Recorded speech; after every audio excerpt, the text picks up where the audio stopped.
The plains breathed heat like a living thing. Dust rolled across the valley in slow, curling waves catching the dying. Sunlight and turning the land the color of rusted. Iron fence posts leaned like tired men. The grass was thin, yellowed, and sharp enough to cut skin if you fell into it wrong. Somewhere far off, a hawk cried, its voice lonely and accusing. The McAllister Ranch sat at the edge of that vast emptiness, weather-beaten and stubborn, clinging to the land like it had something left to prove. The house was built from dark timber hauled in decades ago, its porch sagging under the weight of years and silence. The barn stood farther back, tall and skeletal, its red paint flaking like old scabs. Ethan McAllister stood on that porch, boots planted wide, watching the horizon. He hadn't meant to be waiting. But when the wind shifted and carried the distant sound of hooves, his body had stiffened before his mind could catch up. He shaded his eyes with one roughened hand, squinting into the glare. A rider. No, 2 horses. One led, one mounted. That was strange. People didn't come out here unless they had to. Behind Ethan, the screen door creaked open. "Pa?" a small voice said. He didn't turn. "Stay inside, Luke." "But—" "I said stay." The door shut again, soft this time. Ethan rolled his shoulders, feeling the familiar ache settle into his spine. 3 years since his wife had been buried, under a cottonwood tree at the edge of the property. 3 years of scraped knuckles, sleepless nights, and learning how to braid hair he'd never expected to touch. The rider came closer. A woman.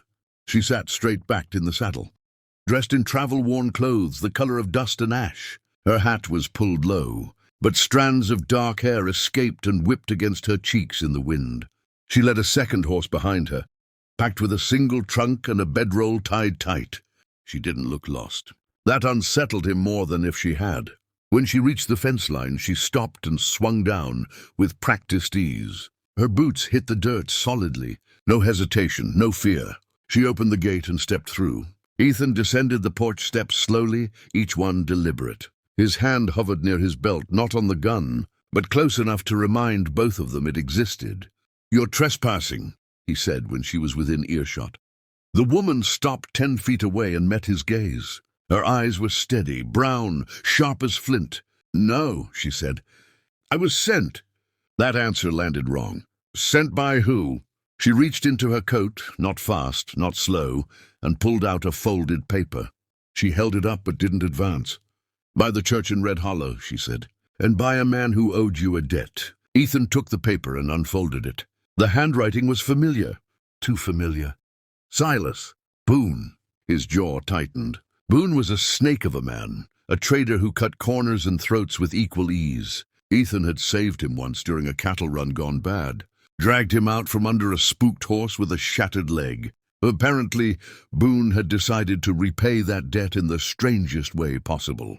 The letter was short. "Ethan, you won't like this, but you need it. She's capable. Knows hardship. Knows loss. The children need her more than you know. Esby." Ethan crumpled the paper in his fist. "I didn't ask for this," he said. The woman nodded once. "I know." Silence stretched between them. The wind rattled the porch boards. Somewhere a horse snorted. Inside the house, 3 pairs of eyes watched through cracked curtains. "What's your name?" Ethan asked. "Clara Hayes." "And what do you think you're doing here, Clara Hayes?" She glanced past him toward the house. Her expression softened, just barely. "I'm here to help," she said, "whether you want it or not." That was the moment Ethan felt it. Not attraction, not relief. A disturbance, like the land itself had shifted under his boots. "You'll stay until morning," he said finally. "Then we'll talk." She nodded again, already leading her horse toward the barn, like the decision had been made long before either of them spoke. As she passed him, close enough that he could smell dust and soap and travel on her clothes, she said quietly, "They're scared." Ethan turned sharply. "What?" "The children," she said without stopping. "They've been scared a long time." The barn door groaned open. Ethan stood alone in the yard, fists clenched, watching the sun sink behind the hills. Inside the house, Luke pressed his face to the glass. "Pa," he whispered, "is she staying?" Ethan didn't answer. Far off, thunder rolled. slow, heavy, and promising trouble. Morning came hard and dry, like it always did on the frontier. The sun rose without mercy, spilling pale gold over the plains and burning the chill out of the dirt. By the time Ethan McAllister stepped out onto the porch, the land was already awake, cicadas buzzing low, cattle shifting in the far pasture, leather creaking as the heat settled into everything it touched. Clara Hayes was already working. That alone unsettled him. She stood near the pump, sleeves rolled to her elbows, hauling water with steady rhythm. Her movements were economical, practiced, as if she'd spent years learning how not to waste strength.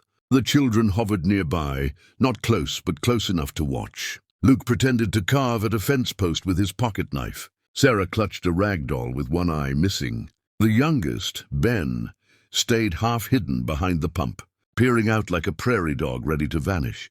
Clara noticed them without staring.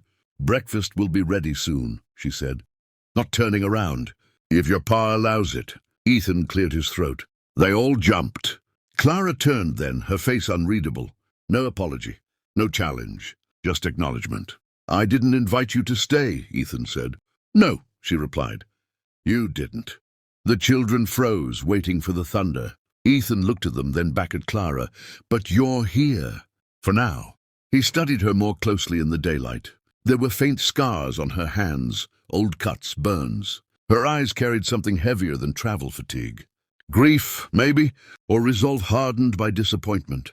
"You'll follow my rules," he said. "This is my land, my children." Clara inclined her head. "I wouldn't expect otherwise." That answer didn't sit right either. By midday, the valley was talking. News traveled faster than horses out here, passed mouth to mouth at the trading post, shaped by suspicion and boredom. By the time Ethan rode into Red Hollow for supplies, every eye followed him. "She's a widow," someone whispered. "No, she ran from something. Heard Boone sent her." That last one made Ethan's jaw tighten. Silas Boone leaned against the rail outside the saloon. Kane hooked at his elbow, his smile thin and knowing. His leg still favored him, would always favor him, but it hadn't slowed his appetite for trouble.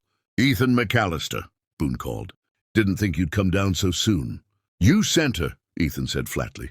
Boone's grin widened. "I helped." "You interfered." "I repaid a debt." Ethan stepped closer. "You don't pay debts with people." Boone's eyes flicked just briefly toward the street. "She needed somewhere to land." "You needed help. Seemed fair." "You don't do fair." Boone's smile vanished. "Careful." Ethan held his ground. "What's chasing her?"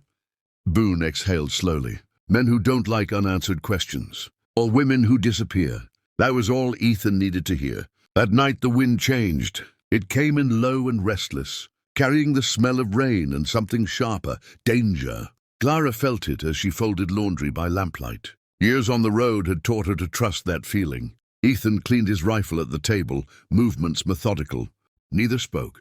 Finally, Clara broke the silence. "Someone will come." Ethan didn't look up. Boone said as much. "They won't ask," she continued. "They'll take."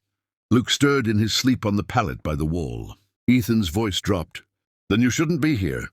Clara met his gaze across the table. "Neither should your children." The words hit harder than she intended. Ethan stood abruptly, chair scraping. For a moment, Clara thought he might throw her out into the dark. Instead, he said, "Tomorrow I'll ride the perimeter." "I'll help." "No, I wasn't asking." Silence fell again, thick and dangerous. Outside, a horse. Whinnied, sharp, sudden. Ethan moved first, rifle in hand. Clara reached for the knife strapped beneath her skirt without thinking. They stepped onto the porch together. 3 riders stood at the edge of the property, silhouettes against the moonlight. One raised a hand in mock greeting. "Evening," the man called. "We're looking for a woman." Ethan's stance widened. Clara felt the weight of the past finally catch her. Behind them, a floorboard creaked. The children were awake.